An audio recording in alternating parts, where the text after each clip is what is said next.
ಮೊನ್ನೆಯಷ್ಟೇ ಅದ್ಧೂರಿಯಾಗಿ ಪ್ರೀತಿಸಿದ ಹುಡುಗನ ಜೊತೆ ದಾಂಪತ್ಯ ಜೀವನಕ್ಕೆ ಕಾಲಿಟ್ಟಿದ್ದ ಚೈತ್ರಾ ಕುಂದಾಪುರ ವಿರುದ್ಧ ತಂದೆ ಸಾಲು ಸಾಲು ಆರೋಪಗಳನ್ನು ಮಾಡಿದ್ದಾರೆ. ನನ್ನ ಮಗಳು ನನ್ನ ಪತ್ನಿ ನನ್ನನ್ನು ಸರಿಯಾಗಿ ಕರೆಯದೆ ಅವಮಾನ ಮಾಡಿದ್ರು ಎಂದು ಚೈತ್ರಾಳ ತಂದೆ ಬಾಲಕೃಷ್ಣ ನಾಯಕ್ ಹೇಳಿದ್ರು.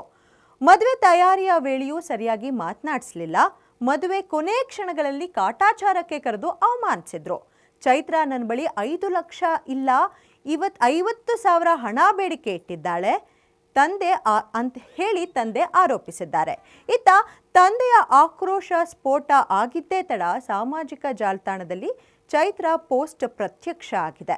ಕುಡುಕ ತಂದೆಗೆ 2 ಕ್ವಾರ್ಟರ್ ಕೊಟ್ಟರೆ ನನ್ನ ಮಕ್ಕಳು ದೇವರು ಅನ್ನುವವರ ಮಾತಿಗೆ ಬೆಲೆ ಕೊಡುವವರು ಯಾರು ಅನ್ನೋ ಪೋಸ್ಟ್ ಬೆನ್ನಲ್ಲೇ ತಂದೆ ಬಾಲಕೃಷ್ಣ ಕೂಡ ನಾನು ಕುಡುಕ ಅನ್ನೋದಕ್ಕೆ ಪುರಾವೆ ಬೇಕು, ಸರ್ಕಾರಿ ವೈದ್ಯರ ರಿಪೋರ್ಟ್ ಬೇಕು, ದೇವರ ಎದುರು ಪ್ರಮಾಣ ಮಾಡಲಿ ಅಂತೆಲ್ಲ ತಂದೆ ಬಾಲಕೃಷ್ಣ ಮಗಳ ಪೋಸ್ಟ್ಗೆ ತಿರುಗೇಟು ನೀಡಿದ್ರು.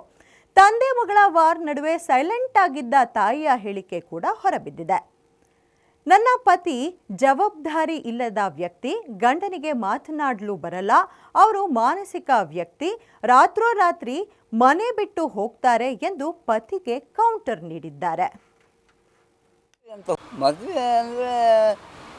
ಮದುವೆ ಅಂತ ಹೋಗುದು ಮಾರ ಆ ನಾಚಿಕೆ ಅವಳಿಗೆ ನಾಚಿಕೆ ಅವನು ಕಳ್ಳ ಅವಳು ಕಟ್ಟ ಅವಳು ಕುಟುಂಬದವರು ಸಹ ಅದೇ ಇರ್ತಲ್ಲ ಕಳ್ಳರು ಮದುವೆ ಅದ 12 ವರ್ಷ ನಮ್ಮನೇಲೆ ನಾಯಿ ಥರ ಅನ್ನ ತಿಂದು ನಮ್ಮನೇಲೆ ತನ್ನ ಮನೆ ಅಂತ ಅಧಿಕಾರ ಮಾಡ್ಕೊಂಡಿದ್ದವ.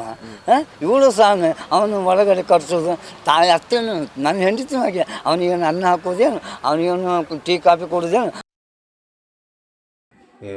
ಚೈತ್ರನ 5 ಕೋಟಿ ಹಗರಣದ ಗೋವಿಂದ ಪೂಜಾರಿ 5 ಕೋಟಿ ಹಗರಣದಲ್ಲಿ ಆಗಬೇಕಾದ್ರೆ ಮುಂಚೆ ನಾನು ಶ್ರೀರಾಮ್ ಕ್ರೆಡಿಟ್ ಕೋಆಪರೇಟಿವ್ ಸೊಸೈಟಿಯಲ್ಲಿ ಮ್ಯಾನೇಜರ್ ಆಗಿ ವರ್ಕ್ ಮಾಡ್ತಾಯಿದ್ದೆ. ಒಂದು ದಿವಸ ಶ್ರೀಕಾಂತ್ ಮತ್ತು ಚೈತ್ರ ಅವರು ಬಂದು 50 ಲಕ್ಷ ಕ್ಯಾಶ್ ತಗೊಂಡು ಬಂದು ಡೆಪಾಸಿಟ್ ಮಾಡೋದು ಕೇಳಿದಾಗ ಸೆಕ್ರೆಟರಿ ಅವ್ರ ಹತ್ರ ಮಾತಾಡಿ ನಾನು ಡೆಪಾಸಿಟ್ ತೊಗೊಳ್ಬೋದಾ ಕೇಳಿದೆ. ಡೆಪಾಸಿಟ್ ತೊಗೊಳ್ಬೋದು ಅಂತೇಳಿ ಹೇಳಿದ್ರು. ಅವಳು ಅವಾಗ ಹೇಳಿದ್ಲು ಡೆಪಾಸಿಟ್ ತೊಗೊಳ್ಳೋ ಬಗ್ಗೆ ನನ್ನ ಹೆಸರಲ್ಲಿ ಬೇಡ, ಅದು ನಮ್ಮ ಅಪ್ಪ ಅಮ್ಮನ ಹೆಸರಲ್ಲಿ ಇಡಿ ಅಂತೇಳಿ ಹೇಳಿದ್ಲು ಡೆಪಾಸಿಟನ್ನು. ಯಾಕಂದ್ರೆ ನಾಳೆ ಅದು ಮಿನಿಸ್ಟರ್ ದುಡ್ಡು, ಅದು ಶಾರ್ಟ್ ಪೀರಿಯಡ್ ಮಾತ್ರ, ಸ್ವಲ್ಪ ಟೈಮಲ್ಲಿ ನಾವು ತೆಗಿತೇವೆ ಡೆಪಾಸಿಟ್.